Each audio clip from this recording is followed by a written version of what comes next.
పాండవుల వంశస్థుడు అర్జునుని మనవడు పరీక్షిత్ మహారాజు ఒకరోజు అరణ్యంలో వేటకు బయలుదేరాడు. ఒక అడవి జంతువును వెంబడిస్తుండగా అది పొదల్లో దాక్కుంది. దాహంతో అలసిపోయిన పరీక్షిత్ నీటి కోసం చుట్టుపక్కల చూస్తూ ఒక ప్రశాంతమైన ఋషి శమీక మహర్షి ఆశ్రమం దగ్గరకు చేరాడు. అప్పుడు శమీక మహర్షి లోతైన ధ్యానంలో ఉన్నాడు. పరీక్షిత్ కొద్దిగా కోపంగా అడిగాడు, ఋషీ, ఇక్కడికి ఒక జంతువు పరుగెత్తి వచ్చిందా? కాని తపస్సులో ఉన్న ఋషి ఒక్క మాట కూడా మాట్లాడలేదు. ద్విజుడి నిశ్శబ్దం పరీక్షిత్కు అవమానంలా అనిపించింది. కోపంతో పరీక్షిత్ పక్కనే పడి ఉన్న చచ్చిన పామును తీసుకుని ఋషి మెడపై ఉంచి, ఇప్పుడు మాట్లాడతావా? అని వ్యంగ్యంగా చెప్పి అక్కడి నుండి వెళ్ళిపోయాడు.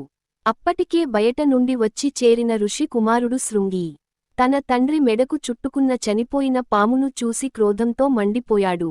పవిత్ర మహర్షిని అవమానించిన రాజు పాపి. అతనికి శాపం తప్పదు. శమీక మహర్షి తెలియక చేసిన పనిని శృంగి తీవ్రంగా తీసుకుని శాపం ఇచ్చాడు. తర్వాత శమీక మహర్షికి ఈ విషయానికి చెప్తే ఆయన విచారంతో శృంగిని మందలించాడు. బాలా, రాజు చిన్న పొరపాటు చేశాడు. శాపం కొంచెం తీవ్రమైంది. కాని అప్పటికే శాపం పలికిపోయింది.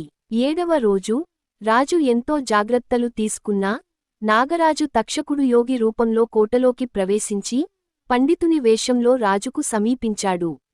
ఆకస్మికంగా తన అసలు రూపంలోకి వచ్చి పాము కాటు వేయడంతో పరీక్షిత్ మహారాజు జీవితం ముగిసింది. పరీక్షిత్ కుమారుడు జనమేజయుడు తండ్రి మరణం తక్షకుని వల్ల అని తెలిసి తీవ్రంగా కోపించాడు. తన తండ్రి ప్రతీకారం కోసం భారతంలోనే అతిపెద్ద సర్పసత్ర యజ్ఞం నిర్వహించాడు. ఆ యజ్ఞంలో మంత్రశక్తితో భూమిపై ఉన్న ప్రతి నాగం అగ్నిలో పడుతోంది.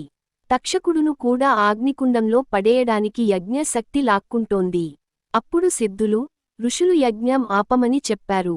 ముఖ్యంగా ఆస్తిక మహర్షి వచ్చి సర్పసత్రాన్ని నిలిపాడు.